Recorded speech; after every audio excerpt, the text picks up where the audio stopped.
Bonjour à tous, merci de vous être connectés pour suivre cette conférence organisée par l'Opinion et les amis du Fonds mondial Europe. 1h30 de débat et de discussion autour des questions liées au multilatéralisme, à la coopération internationale, à la santé dans le monde. Est-ce que la santé peut bénéficier du multilatéralisme ou est-ce que les tensions actuelles que l'on connaît bien sûr et qu'on imagine peuvent nuire au développement de cet impératif qui est la santé pour tous dans le monde. On va démarrer tout de suite avec vous. Laurent Vigier, bonjour. Bonjour. Vous êtes le président des Amis du Fonds mondial Europe. Un mot d'abord sur ce que c'est que le Fonds mondial. Le Fonds mondial, c'est une organisation internationale et un partenariat qui a été créé voici maintenant 20 ans, au tournant des années 2000, pour apporter des réponses très opérationnelles à 3 grandes pandémies, le sida, la tuberculose et le paludisme, qui ont été à ce moment-là identifiées comme des menaces globales et pour lesquelles il fallait apporter des réponses pour les faire reculer et les vaincre finalement. Un instrument international. C'est un instrument. Un outil international. C'est un outil international qui a ciblé sur ces 3 maladies, qui a permis de changer de façon radicale l'équation notamment de l'accès au traitement et de l'accès à la prévention. Et les résultats, ils sont présents aujourd'hui. On les voit avec un recul très net de toutes ces maladies qui aujourd'hui sont en perspective d'être vaincues, nous l'espérons, d'ici l'horizon 2030. On va revenir sur tous ces sujets, mais un mot quand même pour continuer à présenter le Fonds mondial. C'est une initiative de Jacques Chirac à l'époque, et de Kofi Annan. Qui aura peu de temps après le prix Nobel de la paix d'ailleurs. Je parle de Kofi Annan, pas de Jacques Chirac. Et on pourrait croire, quand on voit ces 2 signatures, ces 2 grandes personnalités, qu'ils ont fondé un machin, comme disait De Gaulle, une institution internationale. C'est pas le cas. Non, ce n'est pas le cas. Et on a demain le Forum de Paris pour la paix. Oui. La paix, c'est un vrai sujet. On se rend compte aujourd'hui, pendant longtemps, parler de la paix, c'était quelque chose d'un peu des bons sentiments. On voit aujourd'hui que le monde est au risque de la guerre, partout, au risque du déséquilibre, partout. Pourquoi ? Parce que le système international, qui est censé réguler les relations entre les nations, apporter des solutions aux problèmes globaux, est en crise. Et ce diagnostic, il avait été posé déjà à la fin des années 90, au début des années 2000, quand après le moment unipolaire de la chute du mur de Berlin... Ce rêve de la fin de l'histoire. Ce rêve de la fin de l'histoire, on a commencé à se rendre compte qu'il y avait un certain nombre de sujets qui n'étaient pas traités, qui étaient laissés en déshérence et qui minaient progressivement la mondialisation telle qu'elle était en train de se mettre en place et faisant encourir un risque ultime à la paix. Bon, mais en général, quand on voit ce genre de choses, quand les diplomates voient ce genre de choses, ils créent un machin. Oui, mais le président Chirac et Kofi Annan, à l'époque, ont fait l'analyse que derrière ces déséquilibres, il y avait le besoin de la justice. Et notamment de la justice en matière de santé, car quand on avait le débat « les malades sont au sud et les médicaments sont au nord », on se rend compte qu'en réalité, ce débat était un débat très profond, qui était de nature à faire perdre toute confiance dans l'avenir commun qu'on souhaitait bâtir. Alors aujourd'hui, les tensions multilatérales créent en fait une pression considérable sur l'effort que les uns et les autres acceptent de faire et aussi sur les cibles qu'il faut choisir de taper, si j'ose dire, pardon d'employer un vocabulaire quasi militaire, en particulier quand il s'agit de traiter des maladies. Bien sûr, et le choix qui avait été fait à l'époque était de cibler ces 3 grandes pandémies. Pourquoi ? Parce que les moyens que la communauté internationale, que la solidarité internationale est susceptible d'allouer à ces combats n'est pas infini. Alors on peut vouloir tout faire, mais selon le vieil adage, qui trop embrasse mal étreint.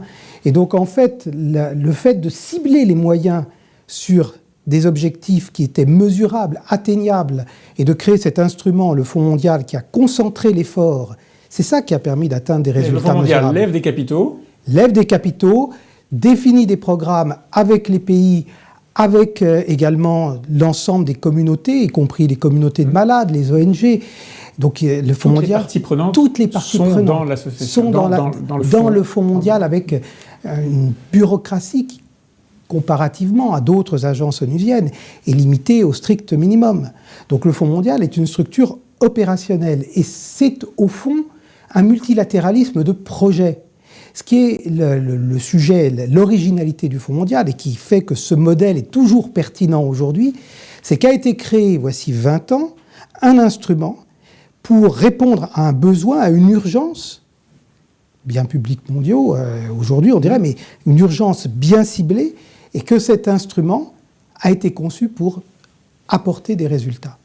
Et les résultats, on commence à les... En tout cas, on en mesure certains. On n'est pas au bout de la route, mais vous le disiez tout à l'heure, un certain nombre de pandémies ont été soit évitées, soit ont commencé à décroître.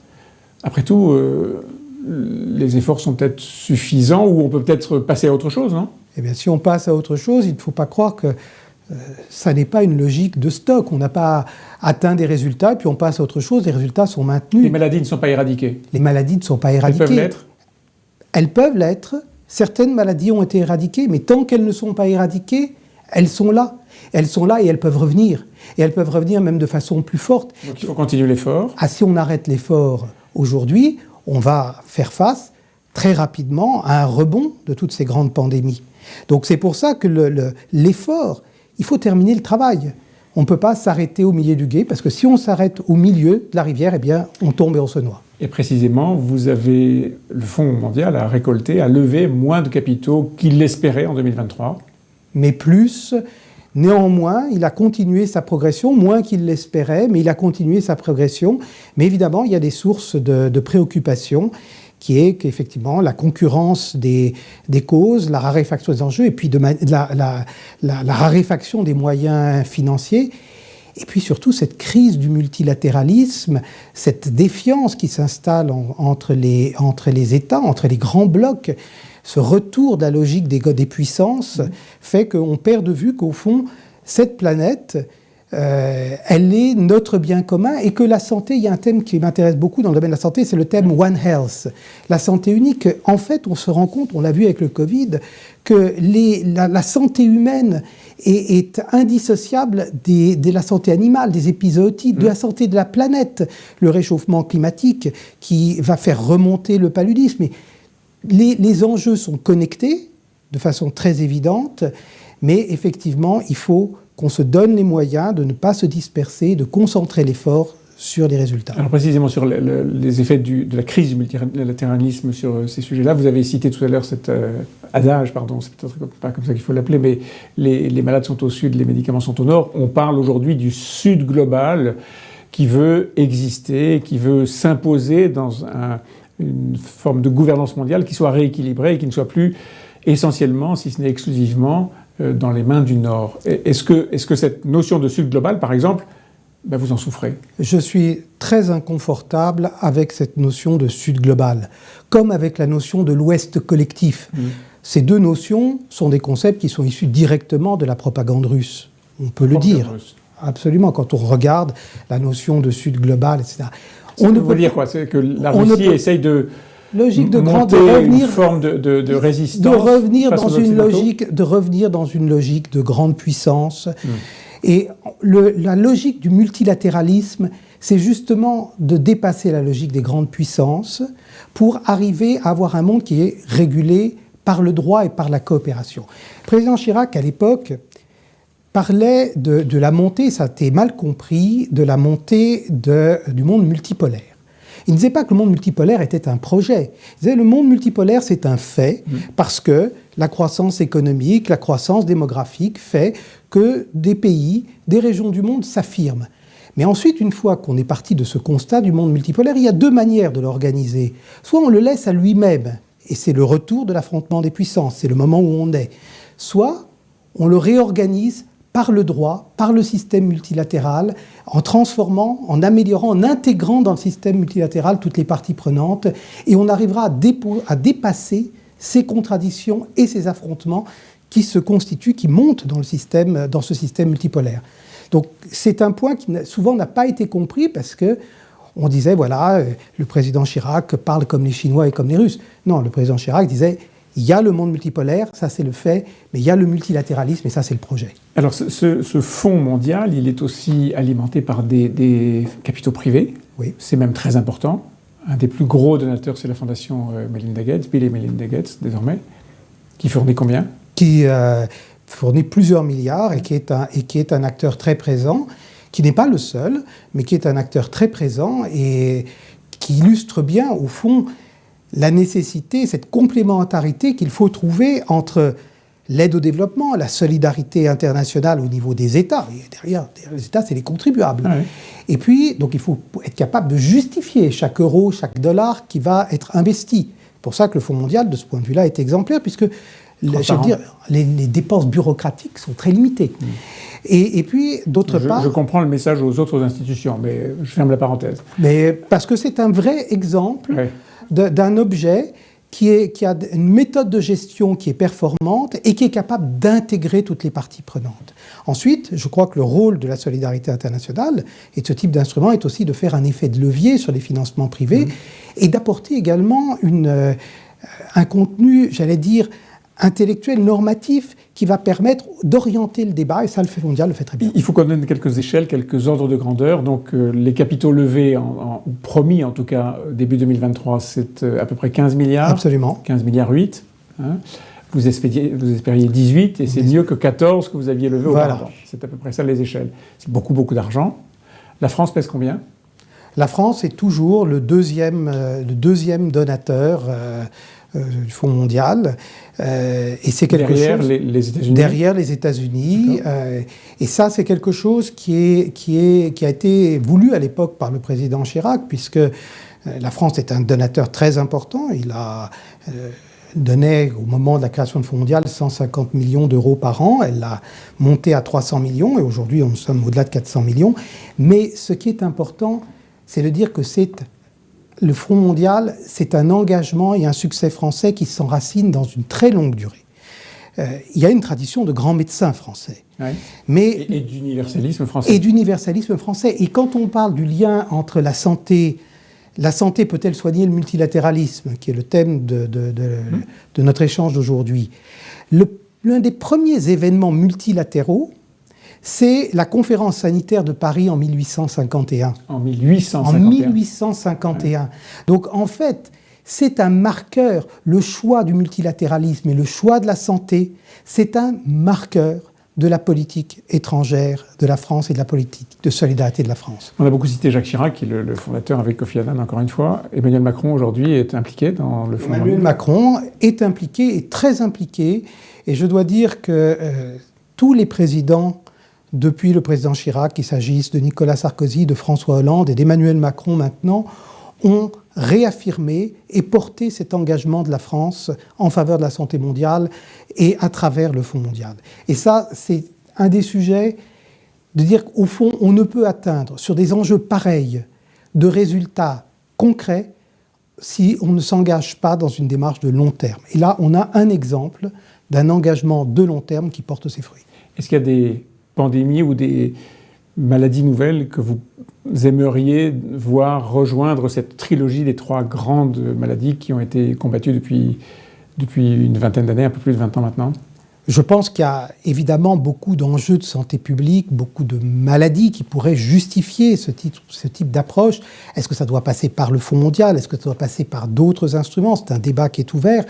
Moi, je crois simplement une chose, c'est qu'il y a une sorte de volonté de créer toujours de nouveaux instruments, oui. Et on finit par complexifier probablement à l'excès le paysage de la santé mondiale.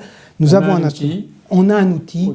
Autant l'utiliser, sans le galvauder, mais autant l'utiliser. Merci beaucoup Laurent Viché. Merci pour cet éclairage. On va tout de suite passer la parole à Cécile Desjardins qui va animer le premier débat de cette conférence.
Bonsoir à tous, je suis très heureuse de recevoir le professeur Yazdan Pana.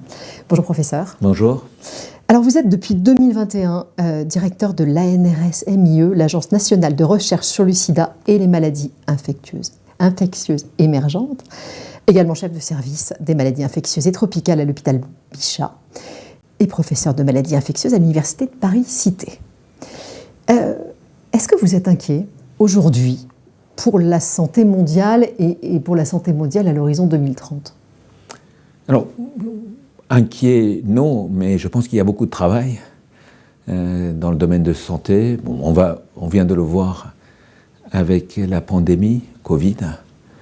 Il ne faut pas oublier qu'il y a d'autres pandémies qui sont toujours là, d'autres épidémies en cours, le VIH, les hépatites chroniques, la tuberculose. Il y a aussi qu'il ne faut pas oublier les maladies non transmissibles, comme le diabète, les cancers, les maladies cardiovasculaires, qui sont très importants. Et je suis très préoccupé parce que pour pouvoir vraiment prendre en charge la santé de la population, on a besoin des professionnels de santé. Et je pense qu'on est vraiment dans une crise de professionnels de santé partout dans le monde. Et c'est un point sur lequel je pense qu'il faut qu'on travaille beaucoup plus, et tous ensemble, et partout dans le monde. C'est les professionnels de santé dans les hôpitaux, c'est aussi les professionnels de santé spécialisés dans la recherche. Alors comment est-ce que les chercheurs travaillent et comment est-ce que le lien peut se faire entre la recherche et le terrain, j'ai envie de dire ? Pendant longtemps, on a essayé de faire des silos de soins, surveillance et recherche. C'est vraiment un continuum. Et là, de nouveau, on a l'exemple avec la pandémie de Covid où on a vu, nous, on l'avait vu beaucoup dans le VIH, parce que moi je suis issu des cliniciens et des chercheurs de VIH. Et c'est très important d'avoir ce continuum et arrêter de dire que c'est des choses différentes. La recherche et le soin sont liés.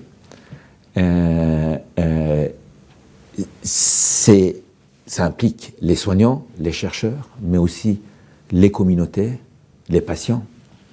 Et vraiment, il faut travailler ensemble si on veut changer et mieux soigner les personnes.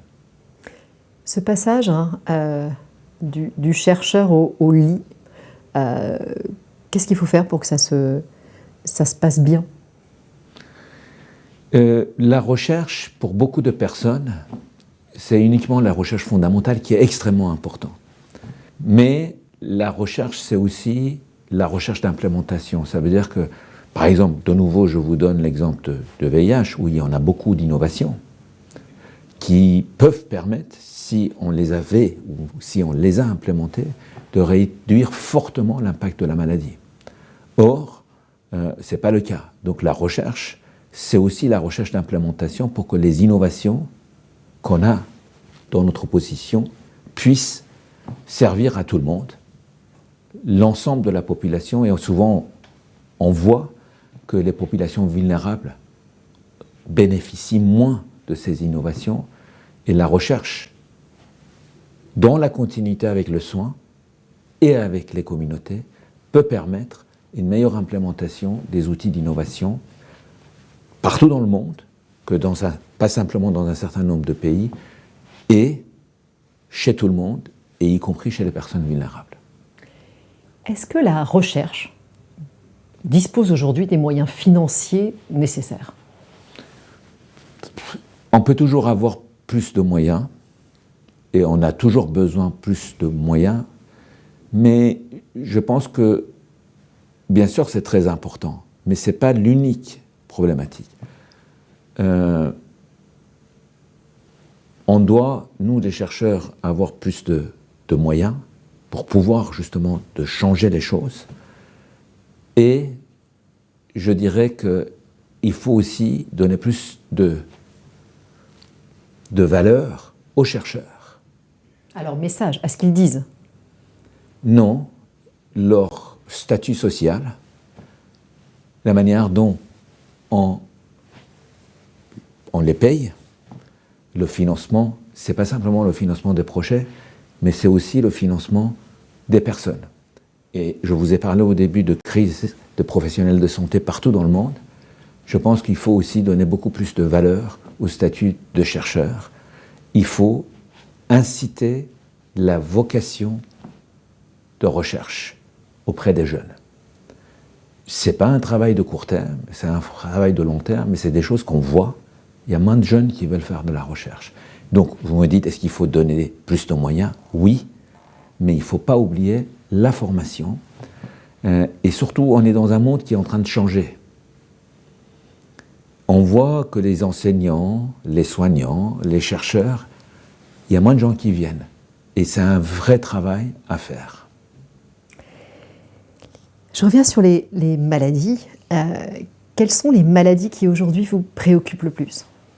Alors, bien sûr, on vient de sortir de crise Covid et je vous ai dit, il faut faire attention.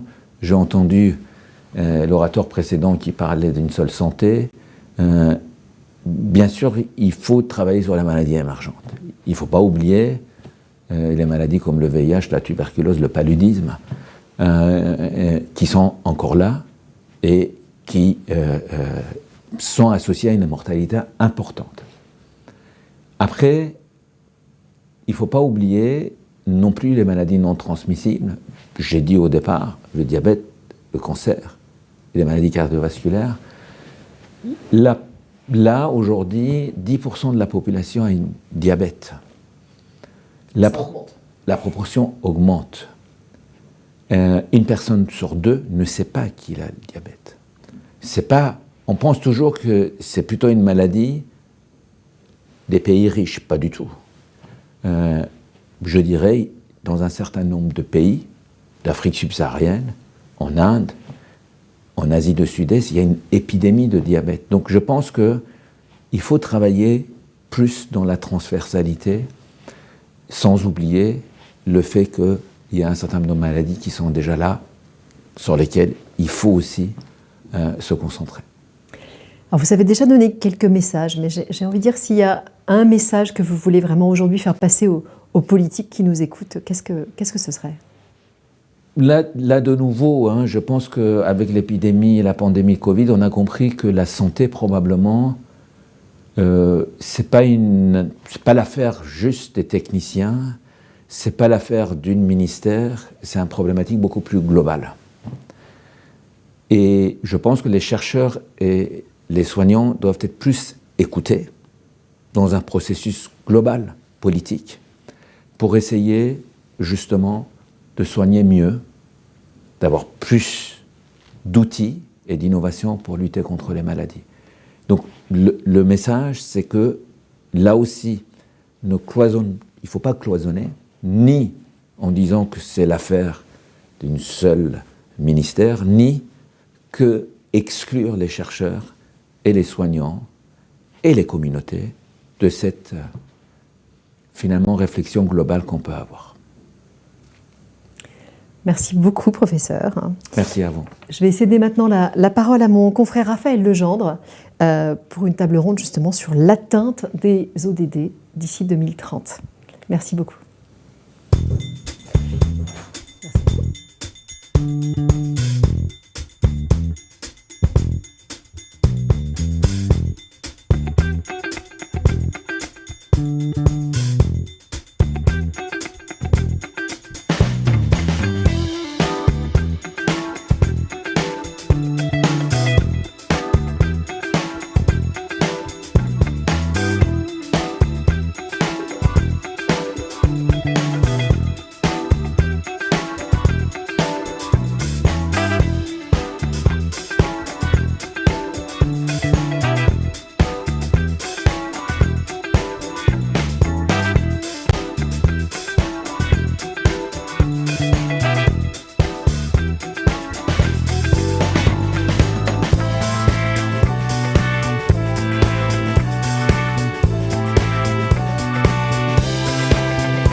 Allez, bonsoir à toutes et à tous. On enchaîne sur notre nouvelle table ronde consacrée aux objectifs de développement durable pour 2030. Sida, tuberculose, paludisme. En 2020, les programmes du Fonds mondial visant à éliminer les 3 grandes pandémies à horizon 2030 ont permis de sauver 59 millions de vies. Mais aujourd'hui, face à un mode où les crises se multiplient, les organisations multilatérales font face à un nouveau défi majeur, celui du financement. C'est bien évidemment le nerf de la guerre. Alors, un monde protégé des grandes pandémies est-il possible? Quel chemin a été parcouru depuis 20 ans et l'édiction des objectifs du millénaire, depuis devenus les objectifs de développement durable? Et quel chemin reste-t-il à parcourir pour lever les différents obstacles et espérer atteindre ces objectifs d'ici 2030?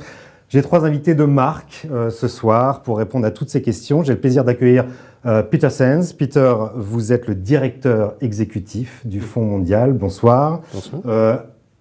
À vos côtés, Nora Berra, bonsoir. Vous êtes docteur en médecine, vous avez été secrétaire d'État chargé de la santé de 2010 à 2012. Bienvenue.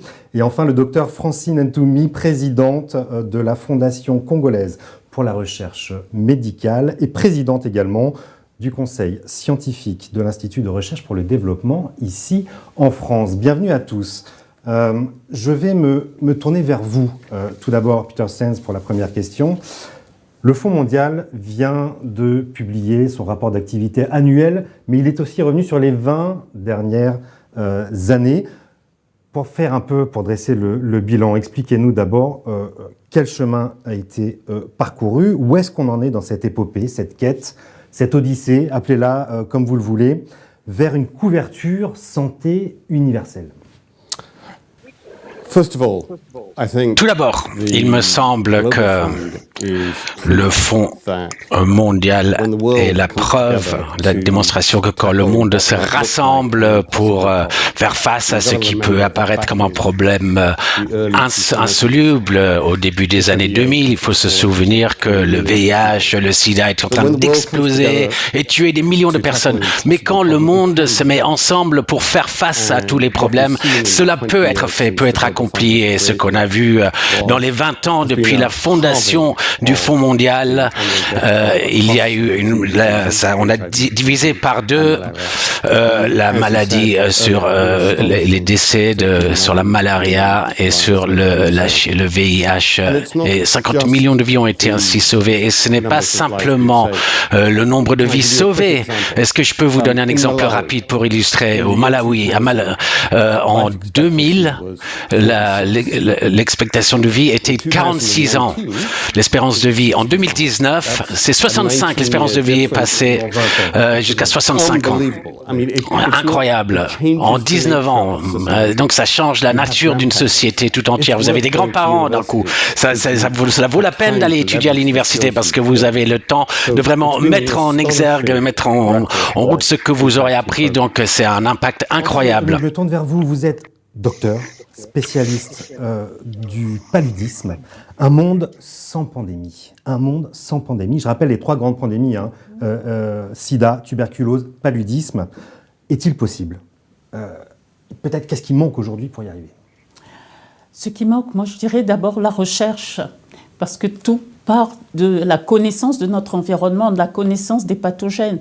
Donc on a vu avec la Covid, on a eu la Covid en quelques années, en quelques mois, on a eu plus de 300 vaccins et des propositions de traitement. Le paludisme est une maladie tellement ancienne, presque aussi ancienne que l'humanité.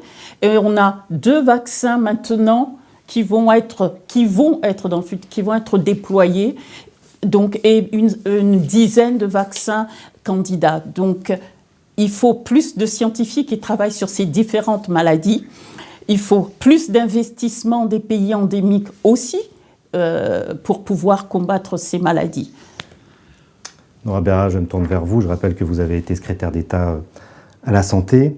La crise de la Covid, on l'a mentionné là, a-t-elle permis d'accélérer la coopération entre les organismes aussi de recherche? On l'a dit, on a trouvé quand même des vaccins avec une rapidité extraordinaire, beaucoup plus rapidement que pour les 3 autres pandémies. Est-ce que c'est plutôt un bon signal pour la suite? La crise du Covid a ébranlé tous les systèmes sanitaires. Donc ça a été une déflagration à l'échelle mondiale. Et puis, je dirais que c'était un test grandeur nature pour le multilatéralisme. Et de ce point de vue, il a fallu trouver des ressorts, en tout cas des coopérations entre agences qui travaillaient peut-être de façon isolée sur les questions de santé, mais pas que. Quand je pense à l'UNICEF, ils se sont engagés, le Gavi, l'OMS bien sûr, qui a piloté tout ça. Dans l'urgence, tout le monde a joué son rôle. Il faut le dire, le Fonds mondial, tout le monde a joué son rôle. Et je crois qu'on peut effectivement se dire que, bon, heureusement que les choses ont été prises en main, mais est-ce que pour autant on tire un bilan positif de la gestion de la crise? Et c'est là, moi, où réside ma déception, parce que si chacun a bien fait dans son rôle, on a eu un manque de leadership politique, de gestion, en tout cas de pilotage des politiques multilatérales, car on a constaté quand même que, s'agissant par exemple des vaccins, avec le mécanisme COVAX, qui était censé mutualiser des fonds pour mieux répartir équitablement des vaccins à travers le monde, eh bien, tout le monde a signé, mais dans la réalité des choses, tout le monde s'est désengagé quelque part, puisque chacun, en tout cas les pays riches, ont préféré négocier en direct avec l'industrie pharmaceutique.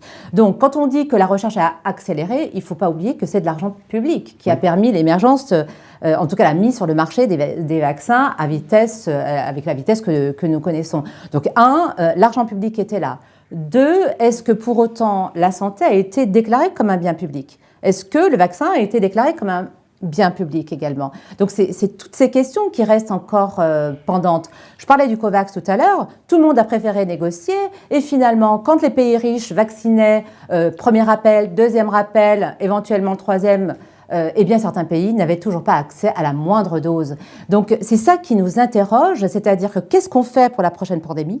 Comment eh bien, on va essayer de mieux s'organiser pour ne pas être pris de court comme on l'a été, parce que les instances multilatérales étaient là, mais elles n'avaient pas appris à travailler ensemble. Et malheureusement, dans les mécanismes d'action, on a été confrontés à des mécanismes très verticaux, en silo, avec une coordination, mais sans leadership affirmé, avec des prises de décision qui étaient lentes, lourdes, et qui n'allaient pas forcément aux populations jusqu'au dernier kilomètre, comme on l'entend. Comment ça a été vécu en Afrique, effectivement, ces traitements bilatéraux des économies du Nord développées qui sont allés voir directement les laboratoires et cette initiative COVAX qui, reste positif, n'est qu'un demi-succès, peut-être? Alors, je dirais, j'ai 2 casquettes. En tant que scientifique, cette Covid, la coopération internationale a été fantastique. Les scientifiques se sont parlé, ont partagé des protocoles qu'ils ne faisaient pas avant. Donc, la communication a été vraiment boostée. Par contre, quand il s'agit du partage de la distribution des vaccins, on a bien vu la différence entre les pays plus nantis et les pays moins nantis. Mais pour l'Afrique CDC et l'OMS ont travaillé vraiment très bien, une très bonne coopération pour pouvoir avoir des doses de vaccins. Et je pense qu'on a un peu appris sur le continent africain parce qu'on ne va pas passer non plus notre temps à attendre justement que les grands donneurs s'organisent pour pouvoir nous envoyer des doses. Il faut que l'on ait des usines de fabrication de vaccins, de médicaments sur le continent. On s'est rendu compte qu'on était vraiment extrêmement pauvre dans le manufacturing. Donc là, c'est une des leçons tirées. Les outils de diagnostic, même pour déterminer la Covid, il fallait que les tests, les réactifs viennent du Nord. Donc on était extrêmement dépendants. Mais pendant... tous nos dirigeants se sont rendus compte qu'il fallait qu'ils travaillent ensemble pour pouvoir aller plus loin. J'espère que les leçons ont été tirées. j'espère que maintenant, des mécanismes vont être mis en place pour pouvoir avancer. C'est un appel à la souveraineté régionale là, que vous faites donc. Absolument, absolument. Ça nécessitait des financements aussi du coup locaux. Absolument, et je n'ai jamais vu autant nos gouvernements mettre de l'argent pour la recherche et pour la santé. Fantastique. Peter Sens, vous avez publié en 2015 un rapport important qui tirait la sonnette d'alarme sur l'angle mort que représentaient les maladies infectieuses pour la sécurité mondiale. 5 ans plus tard, la crise de la Covid explosait. Quels sont aujourd'hui les nouveaux risques que vous voyez? On citait les problèmes de gouvernance mondiale. Est-ce qu'on est davantage préparé à une nouvelle crise aujourd'hui? Tout d'abord, bien sûr, j'ai relu ce que j'avais écrit en 2015 et le problème c'était que j'avais plus ou moins raison, avec d'autres bien sûr, mais on n'a pas été très bon pour convaincre les gens de vraiment faire attention à ce que nous disions. Lorsque je considère les risques aujourd'hui, je regarde la situation, je suis inquiet, je me pose la question, est-ce que peut-être on reproduit les mêmes erreurs, c'est-à-dire en se disant la prochaine crise va ressembler à la précédente. Donc, on regarde quel va être le nouveau virus, le nouveau Covid-19. Alors qu'en fait, lorsque je regarde le monde, je crois qu'on est déjà dans la prochaine crise de santé, mais c'est poussé par une combinaison du changement climatique qui change la géographie du paludisme plus rapidement qu'on ne le pensait, de conflits qui malheureusement c'est souvent dans exactement les mêmes endroits au travers du monde que la malaria, le changement climatique, et c'est là que les personnes les plus pauvres au monde habitent, et la dette également. Et il y a vraiment énormément, et c'est très inquiétant par rapport à la crise autour des droits de l'homme. Il semblerait qu'on ait perdu un peu l'esprit de solidarité mondiale qui a poussé à la création d'institutions multilatérales telles que le Fonds mondial, et on regarde le plus comment on peut détester l'autre, qu'il s'agisse de migrants, de gens d'une ethnie ou d'une religion différente de la nôtre. Et lorsqu'on ajoute tous ces facteurs les uns et les autres, et au final, vous n'avez pas vraiment besoin d'un nouveau virus pour créer une nouvelle crise sanitaire, parce que cela ne fait qu'ajouter des problèmes. Vous liez très nettement crise sanitaire avec transition ou lutte contre le réchauffement climatique. C'est un tout aujourd'hui. Ce message, on l'entend pas beaucoup finalement. On parle beaucoup des migrations, mais ce lien entre les deux n'est pas toujours évident. En un sens, c'est plus difficile d'organiser une réaction parce que avec le Covid-19, tout le monde, nous, on était très impliqués là-dedans, tout le monde s'est rassemblé, on savait quel était l'ennemi, tout le monde était mobilisé pour travailler de concert. Mais lorsque vous avez une crise multidimensionnelle telle que celle qui est actuellement, il est en fait bien plus difficile de fédérer les gens, de les faire travailler ensemble. Vous avez ceux qui s'occupent de la santé, du changement climatique, d'autres, et tout le monde est dans son propre silo, mais en fait, ce sont les mêmes personnes qui souffrent, c'est les mêmes populations qui souffrent. Cette fatigue de l'aide qu'évoquait un de vos prédécesseurs, le professeur Michel Kazatchkine, elle est là, on la constate. Qu'est-ce qu'on peut faire pour mobiliser les parties prenantes, la société, l'opinion publique ? Alors, en effet, vous pointez, et Francine aussi, a beaucoup évoqué la question de la contribution des acteurs eux-mêmes. Je pense qu'il faut changer de paradigme, en fait, d'un paradigme vertical descendant vers quelque chose de plus contributif, relevant de la co-construction avec les acteurs eux-mêmes, parce qu'ils ont la connaissance des réalités locales et ils innovent aussi dans les réponses. Et je crains que pendant la pandémie, les décisions ont été là aussi prises d'en haut, pas suffisamment justement concertées avec les acteurs territoriaux, régionaux. Et donc chacun, en fait, a fait comme il a pu dans l'urgence. Aujourd'hui, comment on fait ? On est en pleine période de négociation pour un nouveau règlement sanitaire international. On est en train, parallèlement, de discuter d'un traité qui pourrait nous préparer aux futures pandémies. Mais tout ça je dirais malheureusement, on est encore au point mort en fait. Il y a de belles déclarations d'intention, mais on n'est pas encore dans quelque chose dans la conjonction des synergies justement pour accoucher, en tout cas de nouveaux process, ou peut-être d'une nouvelle gouvernance, ou d'une nouvelle qui tienne davantage compte justement des territoires. Et je pense que puisque les contributeurs doivent être diversifiés. On parle des pays, on parle de la finance publique, mais il faut aussi engager les acteurs privés. Ouais. Je crois que les acteurs privés ne peuvent pas dire on n'est pas concerné quand il s'agit d'élaborer des stratégies de santé, et puis quand il faut vendre des vaccins ou des médicaments, ils sont là pour récupérer finalement la donne. Donc non, il faut les impliquer en amont, non pas dans l'intérêt de leur business, dans l'intérêt de la santé vécue comme un droit fondamental et vécue comme un bien public. Et donc c'est comme ça en fait qu'on arrivera peut-être à aller vers des financements nouveaux, innovants, et puis des stratégies mieux adaptées partant des réalités locales, avec le souci, on parlait des futures pandémies, et Peter dit on est déjà au cœur en fait d'enjeux de santé. La nouvelle crise.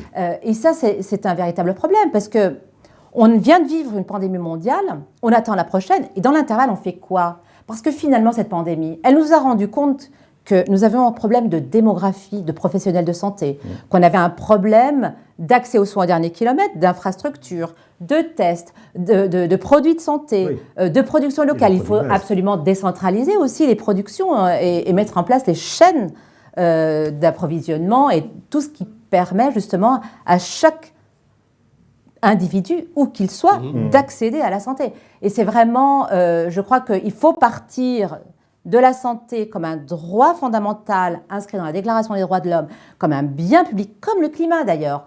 Mais le lien est évident entre climat et santé. La santé concentre aujourd'hui notre attention, mais si le climat change, s'il y a un réchauffement climatique, si on a des pathogènes émergents, si on a des conflits aussi, parce que raréfaction de l'eau, conflits, déplacement de population, eh bien évidemment tout ça met à mal la santé. Donc, pendant le Covid, la santé était un enjeu prioritaire et tout le monde s'est mobilisé. Pourquoi? Et les économies ont été fracassées.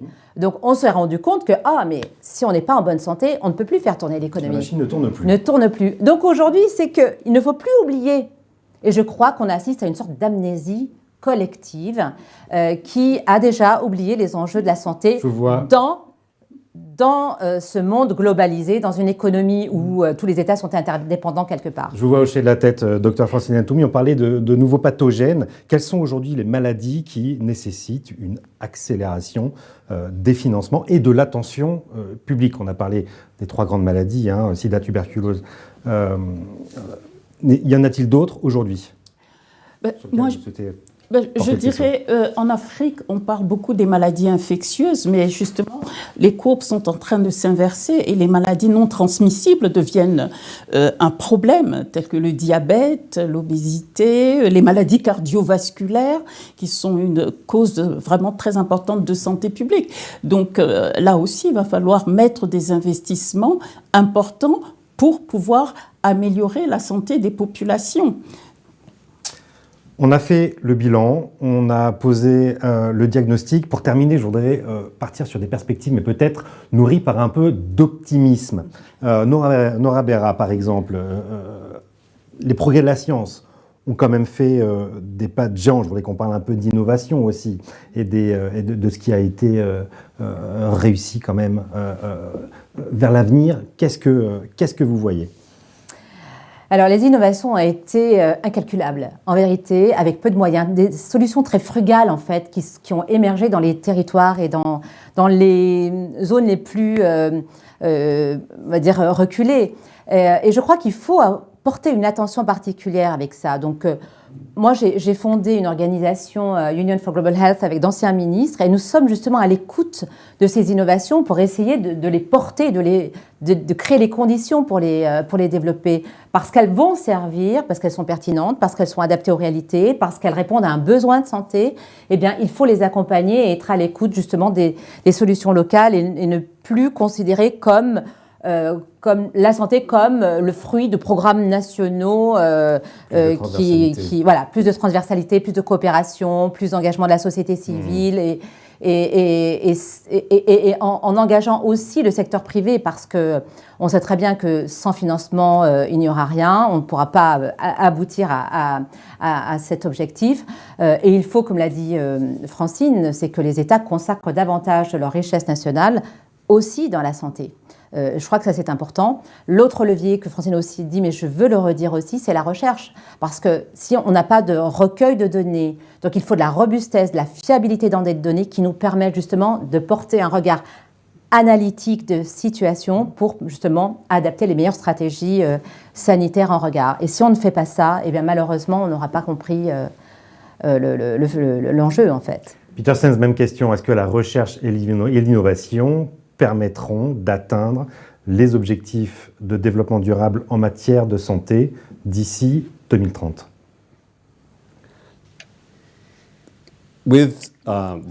Avec les outils que nous avons à notre disposition maintenant et ce qui arrive, avec la bonne volonté politique et les modèles de livraison dont vous venez de parler par rapport à ce qui a trait non seulement à la gouvernance, mais à la société civile, les communautés, le secteur privé, absolument nous pourrions atteindre les objectifs de 2030. Bien sûr, on pourrait toujours avoir des outils meilleurs encore, mais si je réfléchis par exemple à tout ce qui est tous les nouveaux les filets de sécurité, c'est 70 centimes par filet, ça c'est quelque chose de vraiment très fort pour ce qui a trait à la protection. Si on regarde la tuberculose, maintenant la tuberculose c'est la plus grande maladie infectieuse qui tue le plus de monde.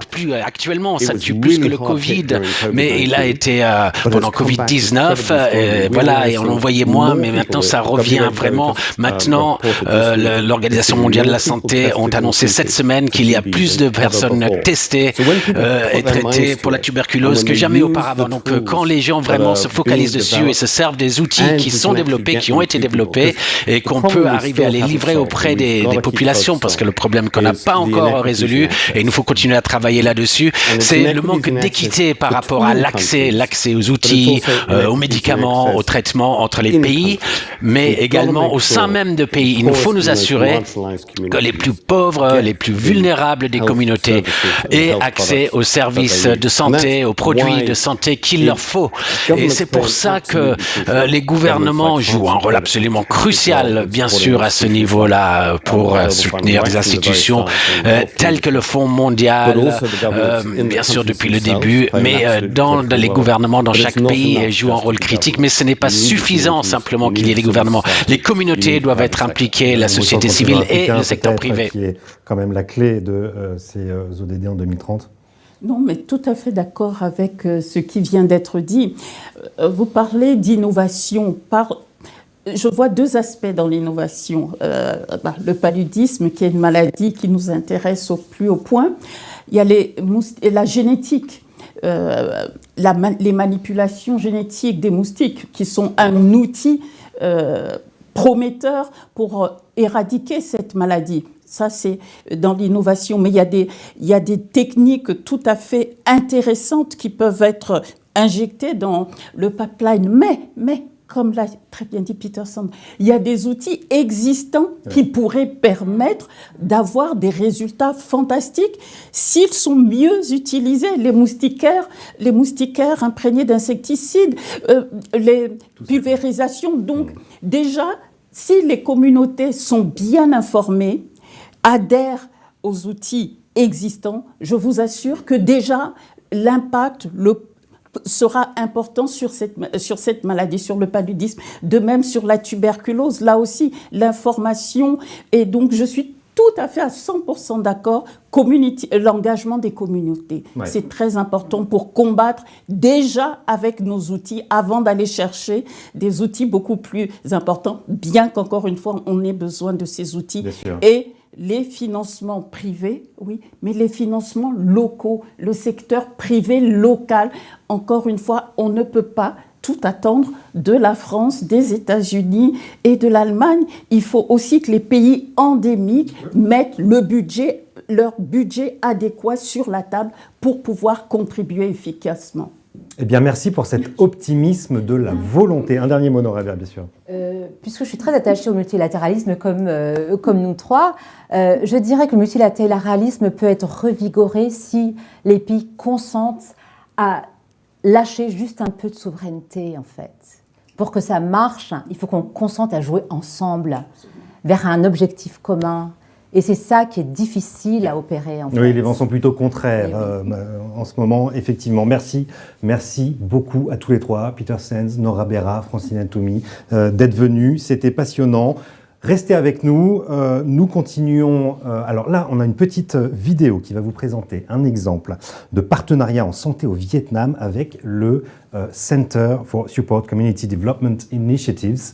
Et ensuite, vous retrouvez une nouvelle table ronde avec mon confrère Olivier Bacusa et ses trois invités pour prolonger la discussion que nous avons entamée sur les bonnes pratiques en matière de coopération multilatérale. Justement, vous faites une transition parfaite avec la table suivante. Merci à tous les trois. Restez avec nous. My name is Quoc Thi Hyon. I am the founder and executive director of the Center for Supporting Community Development Initiatives in Vietnam. While doing social research on HIV, I came to contact closely with people living with and affected by HIV, including people who use drugs, sex workers, ex-prisoners, and LGBT+ people. I realized that they are very resilient and have a lot of potentials, but are often looked down and marginalized. SCDI was created in 2010 to change that. Our vision is of an inclusive society that supports well-being of everyone, in a planet where human lives in harmony with nature. We focus on working with people who are marginalized or vulnerable. Engagement is our key strategy, and for us, community is the foundation for engagement.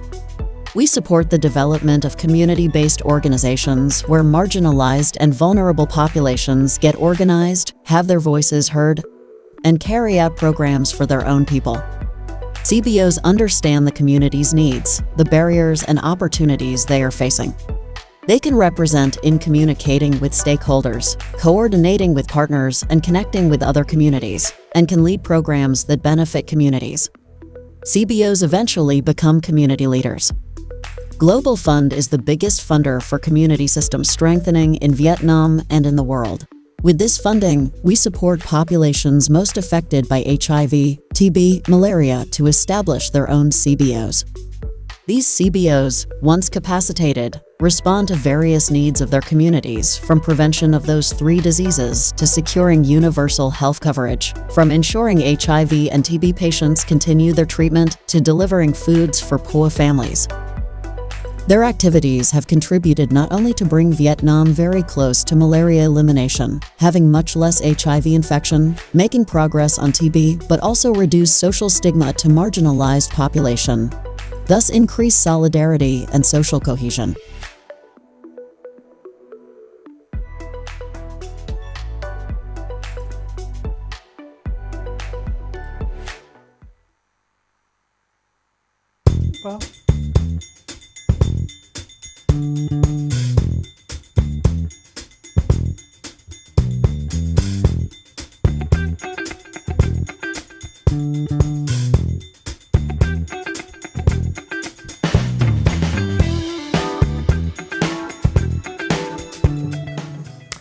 Bonsoir à tous, bienvenue à ceux qui regardent cette table ronde qui fait suite à celle qui était animée par Raphaël Legendre, qui sera consacrée donc aux facteurs de réussite du multilatéralisme, sujet qui a été abondamment évoqué lors de la précédente table ronde, mais on va rentrer un peu plus dans le détail. C'est une question éminemment importante dans un monde qui est bousculé par des crises sanitaires, des crises géopolitiques, voire par une situation internationale compliquée par ce qui se passe aujourd'hui au Proche-Orient, et qui rendent du coup la question du multilatéralisme d'autant plus cruciale.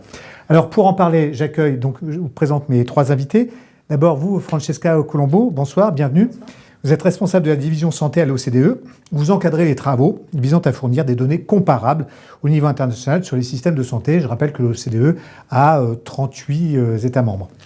Claire Bonnel, bonsoir. Bonsoir. Vous êtes vice-présidente de Siemens Healthineers. Vous êtes en charge des partenariats d'accès à la santé. Et enfin, Mehdi Karkouri, merci d'être venu depuis le Maroc. Vous êtes depuis août 2022 président de Coalition Plus. Coalition Plus, c'est une alliance, une coalition international d'ONG qui sont engagées dans la lutte contre le sida et les hépatites virales. C'est bien ça ? Absolument. Très bien. Je me tourne vers vous d'abord en premier, Francesca Colombo.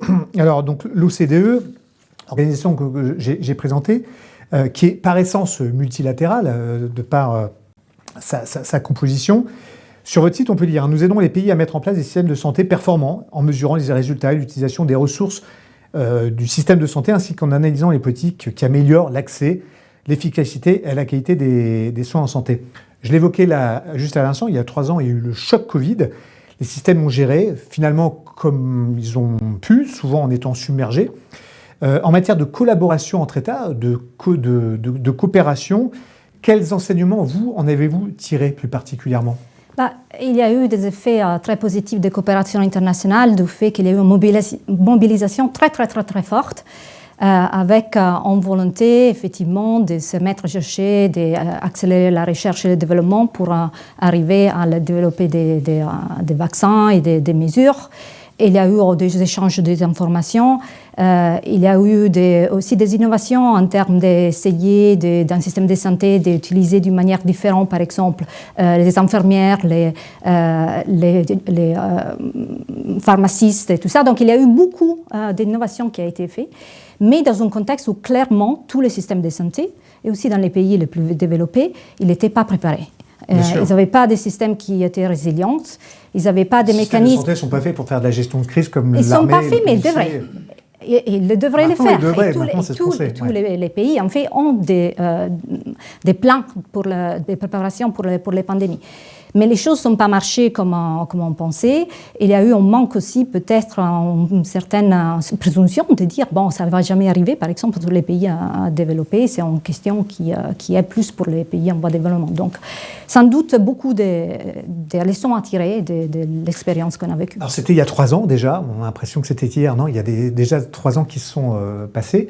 Est-ce qu'il y a des best practices, des bonnes pratiques qui sont issues de retours d'expérience de cet épisode qui a quand même duré de très longtemps? Alors, il y a des bonnes pratiques de coopération au niveau plus régional, l'Union européenne, dans des autres pays, et en termes aussi entre un pays et l'autre dans les voisins.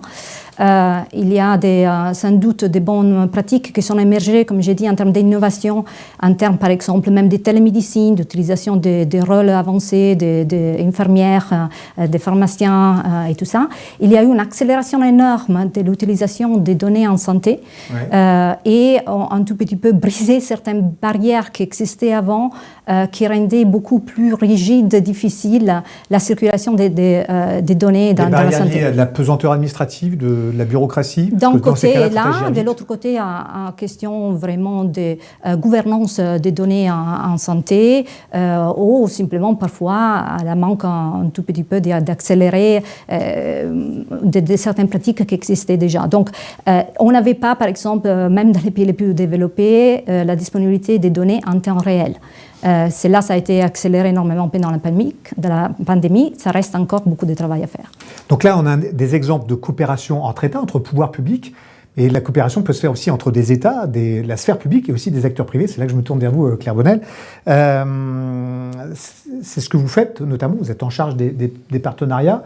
Donc, au-delà des cas, des exemples qui viennent d'être cités, on parlait de la Covid, qu'est-ce que vous menez de manière très concrète? Je crois que dans très peu de temps, vous avez lancé une expérimentation, enfin même pas une expérimentation, vraiment un projet, alors pas en Europe, mais en Asie. Dites-nous en plus. Oui, effectivement. Alors, nous avons lancé à Siemens Healthineers il y a un peu plus d'1 an maintenant notre initiative de Access to Care. Donc, c'est l'initiative qui vise à accélérer l'accès aux soins de qualité dans les pays du Sud. Et pour nous, les partenariats, c'est une des fondations en fait pour arriver à mettre ce genre de projet en place. Et plus récemment, nous avons pu développer un partenariat avec le Fonds mondial.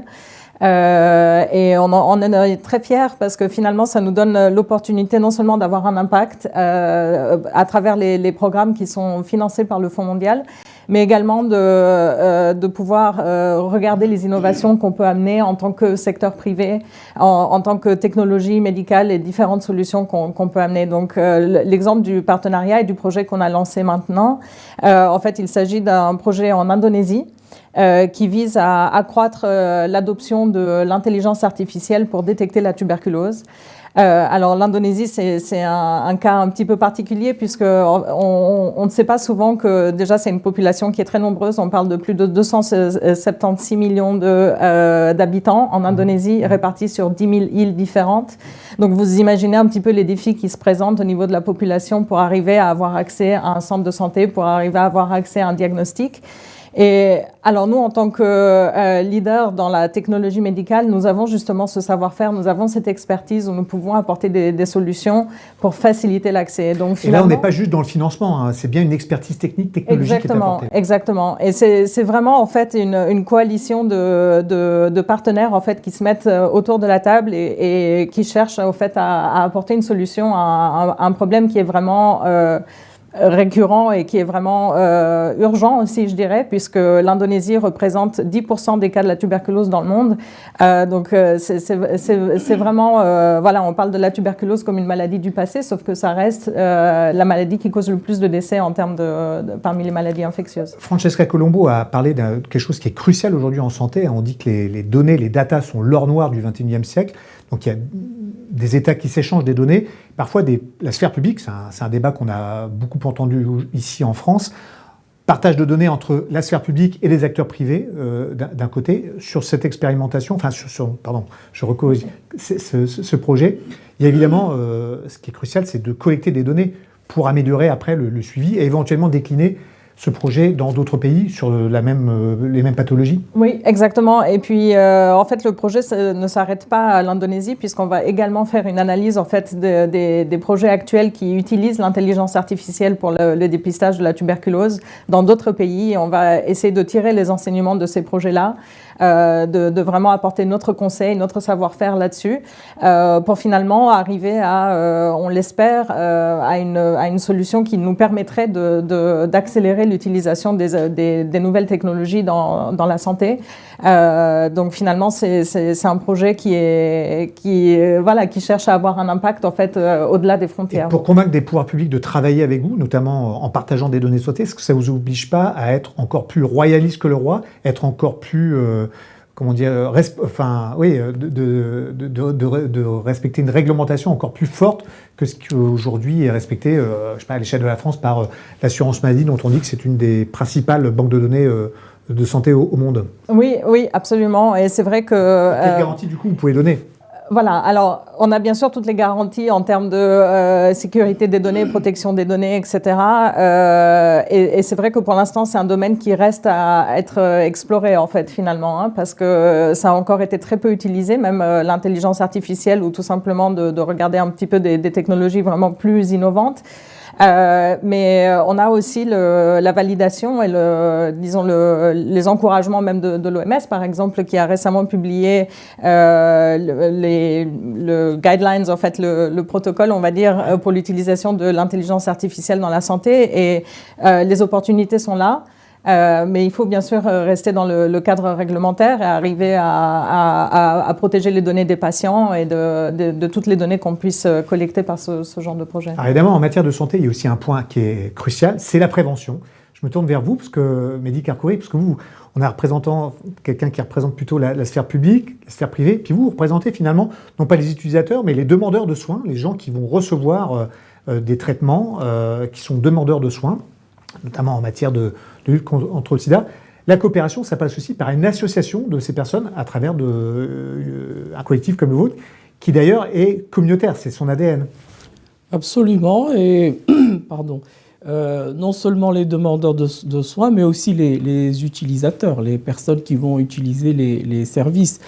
Et nous mettons l'approche communautaire comme une raison d'être en réalité, c'est-à-dire mettre les personnes qui sont concernées, les bénéficiaires, les bénéficiaires, mais pas seulement bénéficiaires. Hein, ces personnes sont aussi acteurs de leur projet de santé, de leur santé, de leur prévention, de leurs soins. Et donc, le Coalition Plus, en fait, a pour objectif d'avoir les personnes concernées qui participent à tous les processus d'une politique de santé, à partir du moment de la conception jusqu'à la mise en œuvre et l'évaluation.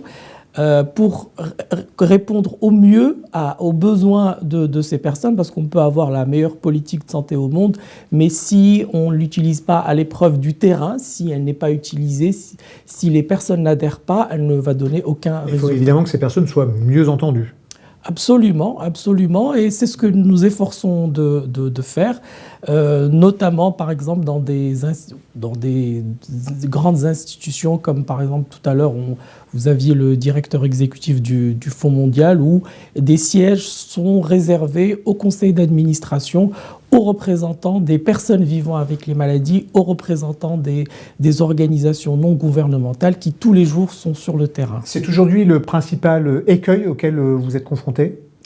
De la représentativité. Oui, d'avoir du mal à faire entendre la voix des destinataires, que ce soit en matière de prévention, en matière de traitement.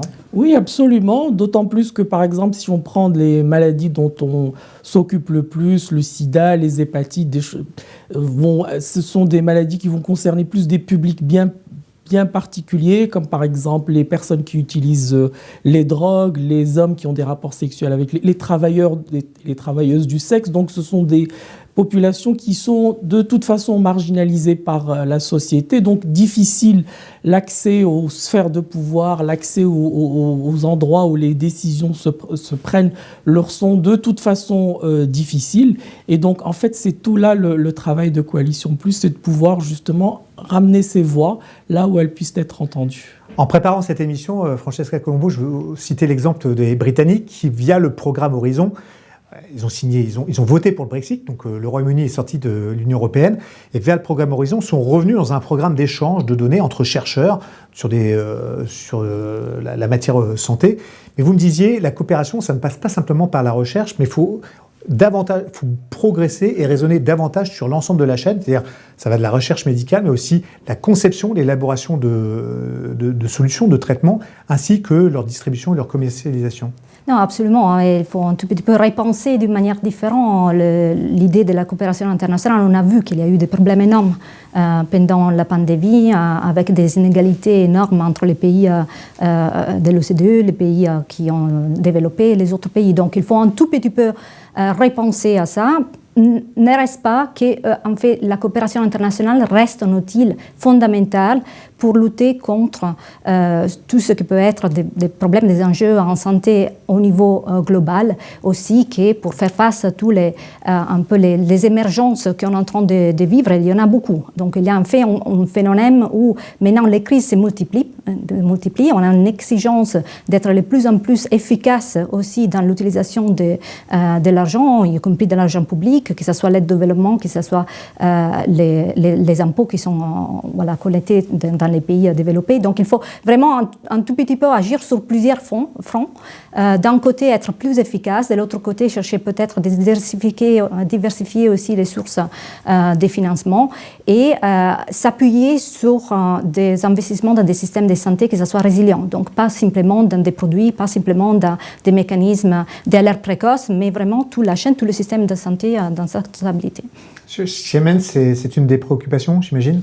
Oui, absolument. Et c'est vraiment l'une des priorités également de notre programme en fait, d'accès aux soins, parce que nous pouvons apporter les produits, les solutions techniques, on va dire, pour diagnostiquer ou traiter certaines maladies. Par contre, il nous faut également le renforcement des capacités.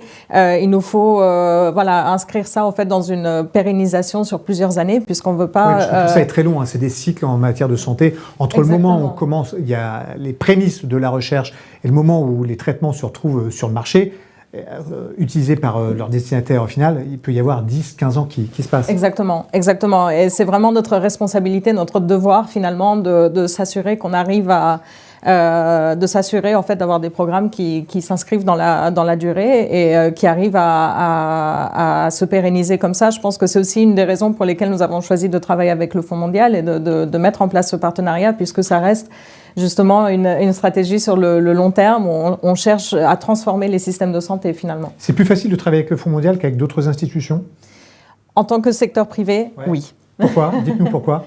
Je pense leur dresser des lauriers, mais enfin, il y a une raison particulière. Je pense qu'il y a quand même de bonnes pratiques en fait à tirer du modèle du Fonds mondial, notamment sur l'engagement avec le secteur privé, puisqu'ils ont réussi à développer en fait des modèles de partenariat qui sont, je dirais, assez uniques au mécanisme du fonds.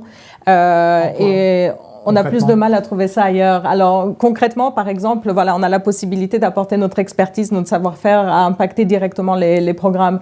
Il y a beaucoup d'autres modèles de coopération qu'ils ont en place, mais je pense que c'est vraiment regarder la chaîne de valeur, en fait, finalement, pour les programmes de santé et regarder les différents acteurs. Qu'est-ce que chacun peut apporter, quelle valeur ajoutée chaque acteur peut finalement amener. Et je pense qu'en tant que secteur privé, c'est beaucoup plus difficile pour nous des fois, c'est beaucoup plus difficile pour nous de s'engager avec d'autres agences qui n'ont pas forcément ce genre de modèle en place et qui regardent les partenariats avec le secteur privé de façon plus traditionnelle. On est souvent... on a souvent l'attente en fait que le secteur privé va seulement apporter les financements. Les financements sont essentiels pour arriver à atteindre les objectifs du développement durable d'ici 2030. Je remets pas ça en cause. Par contre, il nous faut également d'autres pensées. Il faut arriver à innover un petit peu ce genre de modèle de partenariat puisque les financements ne suffiront pas pour atteindre nos objectifs d'ici 2030. Parmi les éléments conjoncturels, il y a effectivement des crises. Elles se succèdent ces derniers temps. En Afrique, que vous connaissez bien, il y a des crises parfois entre des belligérants, des crises bilatérales qui peuvent créer un trou dans la raquette, notamment en matière de financement. C'est un des écueils auxquels vous êtes confrontés. Absolument, absolument. Et je voudrais rebondir sur ce qui a été dit sur, par exemple, une institution comme le Fonds mondial qui est l'illustration du multilatéralisme, qui permet justement de s'affranchir des tensions géopolitiques, qui permet aussi de sortir de cette conditionnalité de l'aide publique. Et alors, par exemple, à Coalition Plus, on a vécu récemment un exemple très très concret qui illustre parfaitement cette situation. C'est l'exemple de notre membre au Mali, qui est Arcade Santé Plus, qui est un acteur majeur de la lutte contre le sida au Mali, mais aussi en Afrique de l'Ouest. C'est une structure qui a une file active de quasiment 12 000 personnes, ce qui est énorme, et qui, suite à la décision du gouvernement français d'arrêter l'aide publique au développement au Mali en novembre dernier, s'est retrouvé avec un trou du jour au lendemain dans son budget de 25%. C'est énorme. Ça aurait pu achever cette association. Et justement, nous avons pu sortir de cet écueil grâce à des institutions comme le Fonds mondial, où justement il n'y a pas tout le jeu de ces tensions géopolitiques, où on a pu donc soutenir ce gap et permettre à l'association de continuer à prodiguer ses services dans un contexte vraiment où il est... et ça s'est fait dans un laps de temps très rapide ? Très, très rapidement, grâce au plaidoyer, grâce à la mobilisation de la société civile. C'est comme ça qu'on a pu sortir de cette crise qui aurait pu avoir des conséquences dramatiques pour la lutte contre le sida et tous les progrès qui ont été effectués dans ces pays ces dernières décades.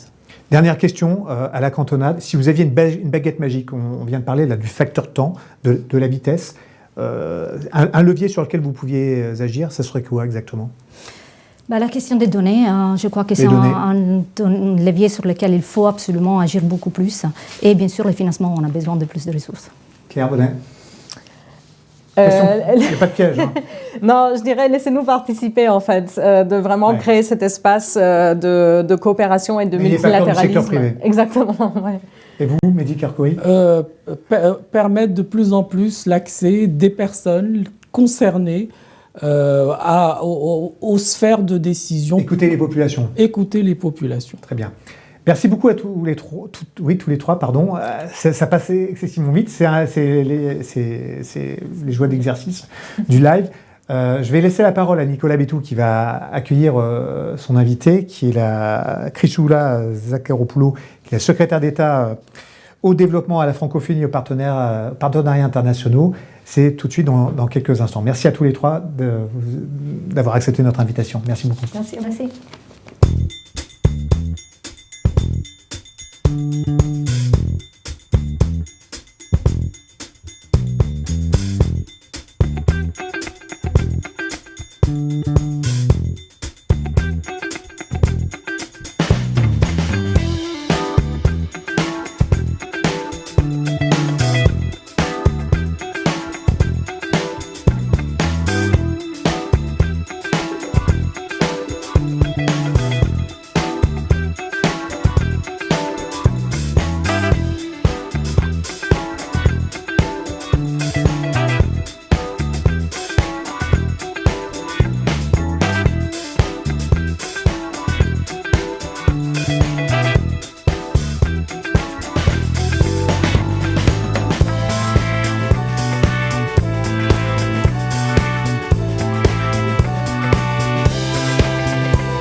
Bonsoir, Chrysoula Zacharopoulou. Bonsoir. Vous êtes secrétaire d'État chargé du développement de la francophonie et des partenariats internationaux.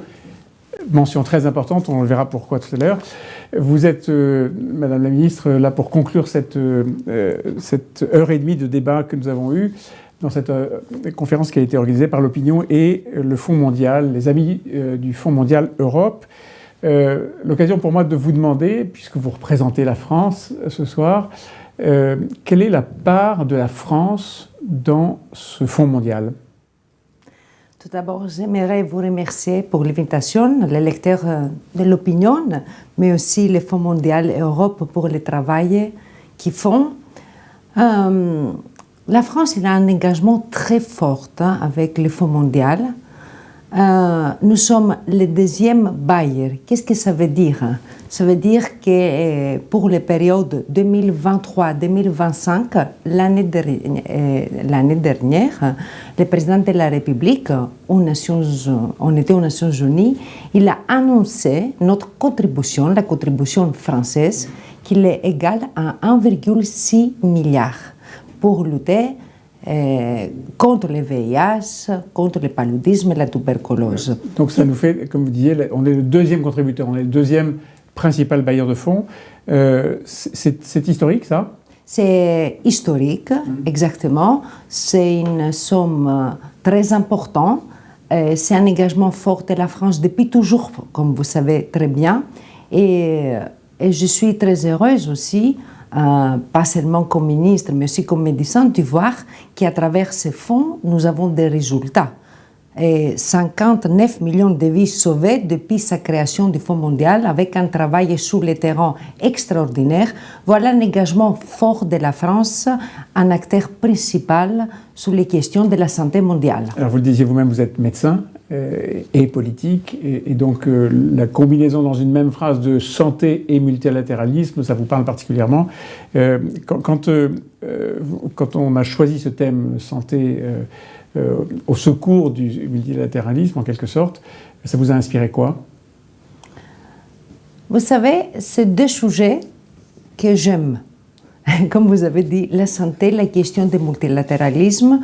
Je pense que les problèmes en 2020 avec la crise de Covid, nous avons vu exactement les problèmes d'un multilatéralisme qui ne marchait pas si bien. La crise de Covid nous a montré tout d'abord l'approche de chaque pays.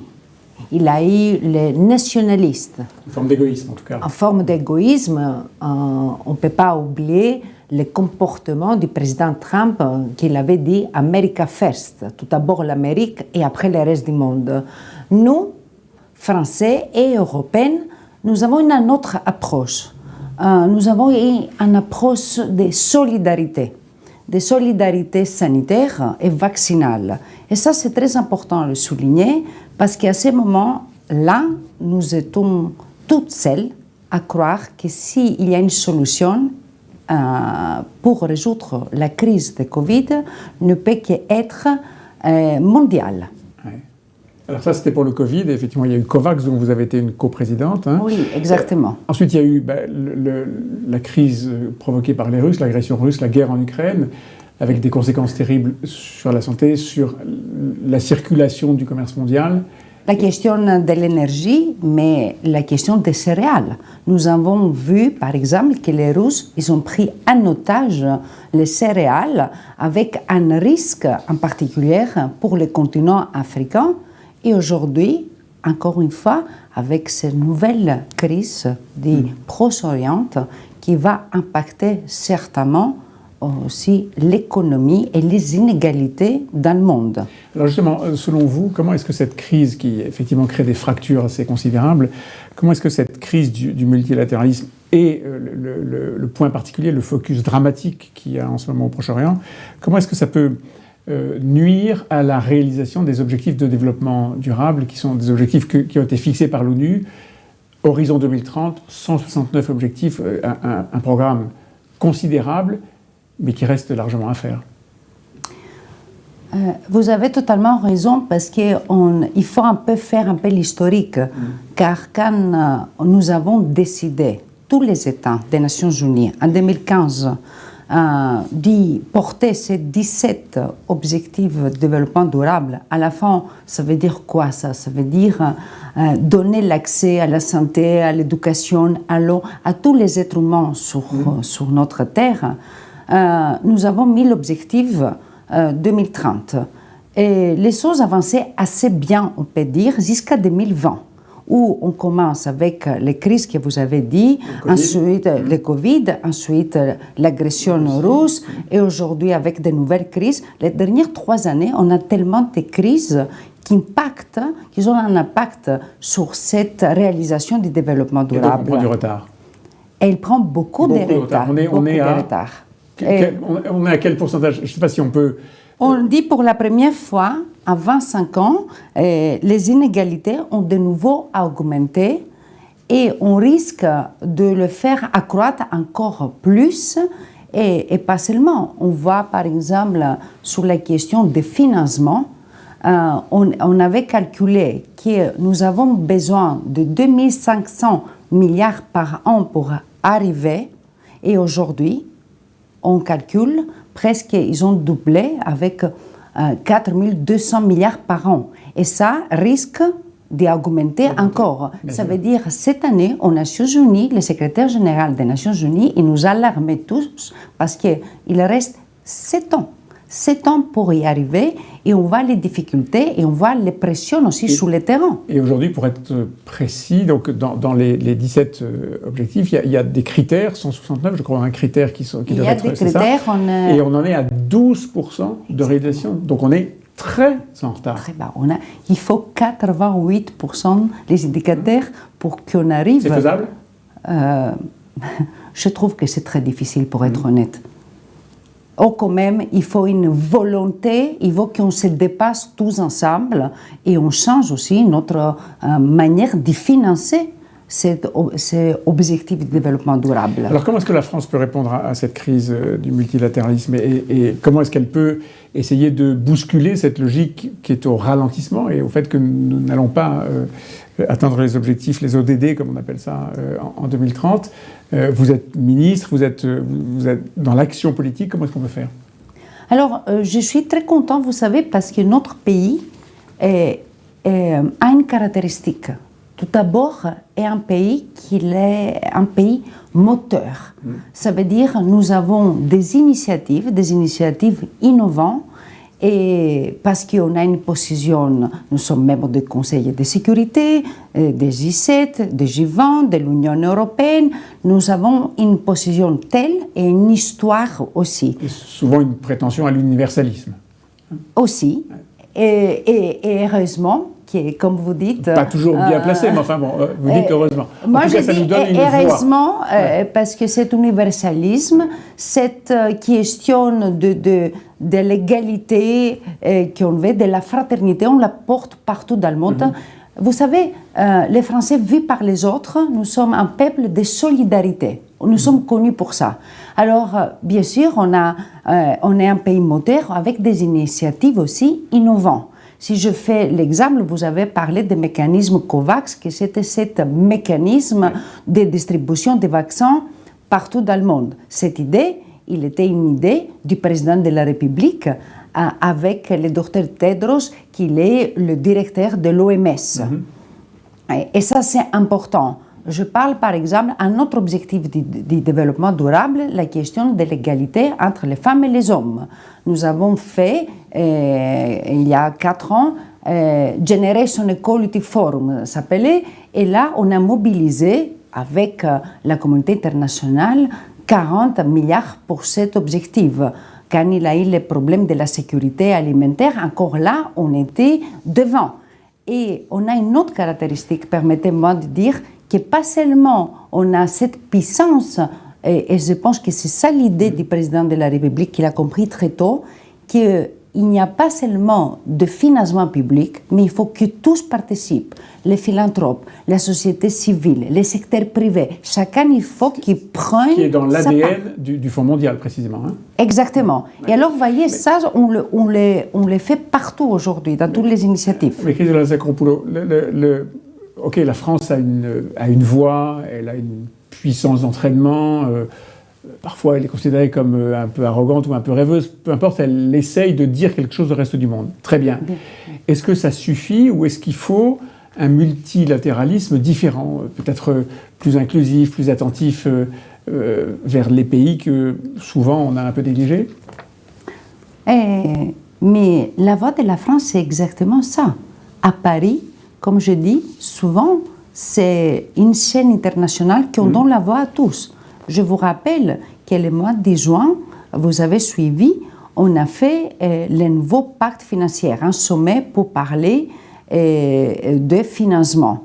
Et pour la première fois, on a uni tout le monde. On avait les États-Unis, on avait la Chine, on avait les petites îles. Vous savez très bien, de Barbados, on avait le continent africain présenté, l'Europe. Ça veut dire, oui, c'est une caractéristique. Vous avez parlé des rêveurs, mais le monde, il a besoin aussi de se voir, de voir des rêveurs, mais des rêveurs aussi il y a des résultats pragmatiques. Si on parle de la santé, quelle est la stratégie de la France pour essayer de faire en sorte que la santé pour le monde entier s'améliore?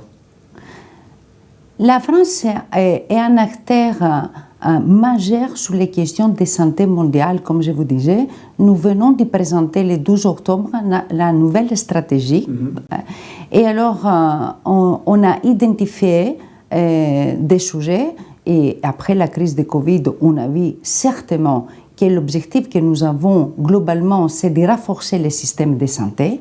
La question d'avoir la formation du corps médical et paramédical. Poursuivre la formation des professionnels. Bien sûr, parce qu'il y a beaucoup d'endroits du monde que, vous savez, il n'y a pas de médecins, il n'y a pas des infirmières. La question de la couverture universelle, c'est un vrai sujet, mais aussi nous continuons les engagements comme pour le Fonds mondial. Et bien sûr, maintenant, on parle beaucoup d'un traité de pandémie. Dans les cas où on Qu'est-ce que c'est un traité de pandémie? Un traité de pandémie, c'est on discute avec l'OMS, tous les États, tous les acteurs, et on discute dans les cas que nous avons une nouvelle pandémie, comment on peut prévenir d'un côté, et de l'autre côté, comment on peut faire face. Parce que vous avez vu où on s'est trouvé face à cette pandémie, personne ne savait, c'était un choc. Un choc et l'inconnu. C'est pour ça aussi qu'aujourd'hui, notre rôle qu'on pousse, c'est des changements de l'architecture, comme on dit, de la santé mondiale. Ça veut dire quoi, une réforme de l'OMS? Une réforme de l'OMS, on a vu un peu les faiblesses aussi de l'OMS, et aujourd'hui, tous les États, nous sommes d'accord qu'il faut qu'ils puissent avoir un rôle central. Qu'est-ce que vous avez en tête? Cette réforme de l'OMS, c'est laquelle et elle doit apporter quoi? Il faut porter, par exemple, il faut regarder que partout, il y a des systèmes de santé résilients. Il faut qu'on essaye d'y voir que la production de vaccins, il n'y a pas un continent comme l'Afrique qui produit seulement 1% de vaccins. Ça, c'est une grande inégalité.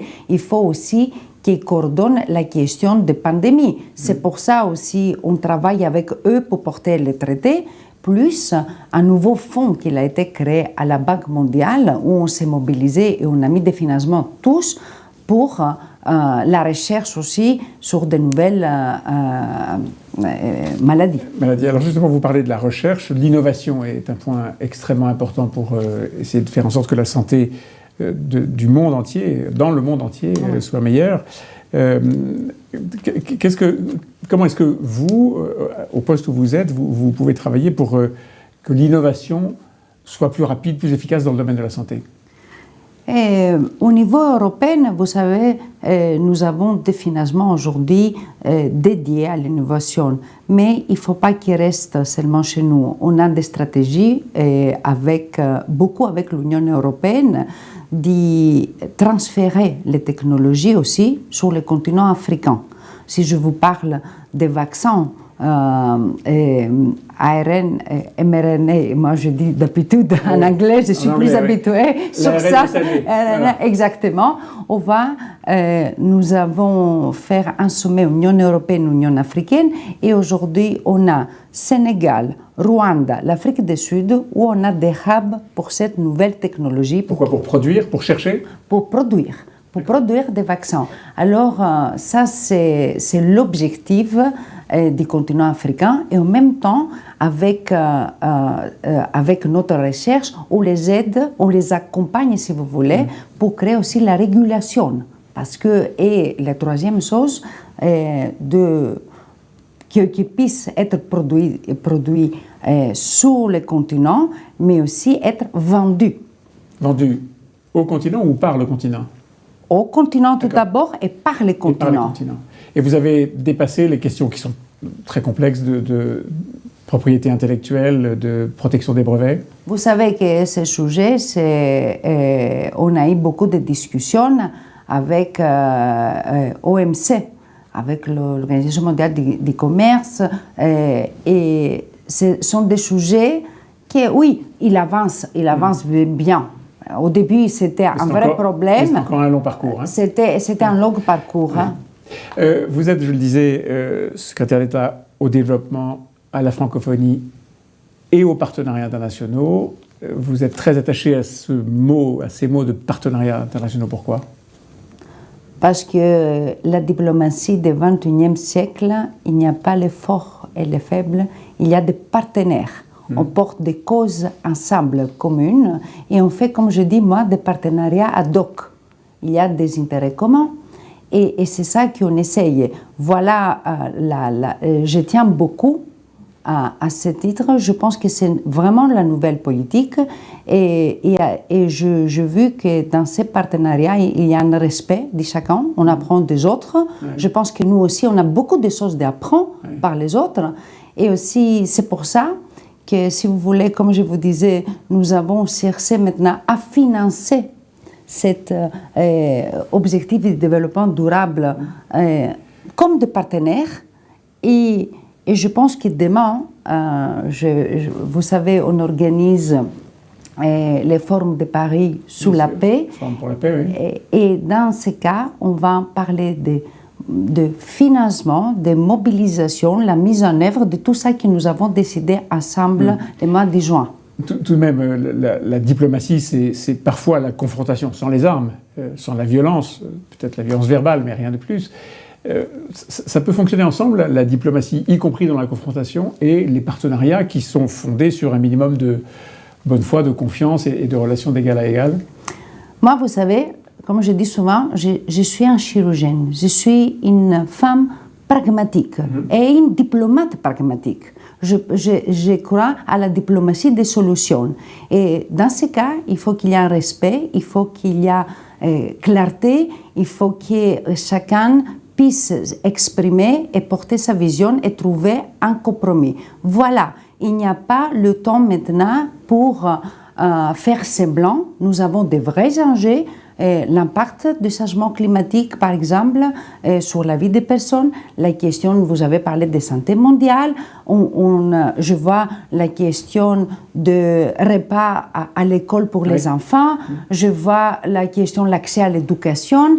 Vous savez, il y a le temps que les citoyens, partout dans le monde, ils nous regardent et ils disent, nous voulons les solutions, et c'est ça notre rôle.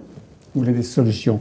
En tout cas, c'est votre rôle de politique d'apporter des solutions, peut-être de changer cet état d'esprit qui, avec le multilatéralisme et les crises actuelles, et puis une sorte de fatigue de l'aide qui fait qu'on a plus de mal, avec la crise économique bien sûr, à lever des capitaux, changer l'état d'esprit peut-être du multilatéralisme pour arriver vers plus de volontarisme peut-être? Non, oui, c'est le multilatéralisme du XXIe siècle. C'est pas seulement, vous savez, qu'il avait les années 80 le pays des G7 qui décidait un petit peu. Il faut être honnête, c'est ça qui emporte avec le président de la République.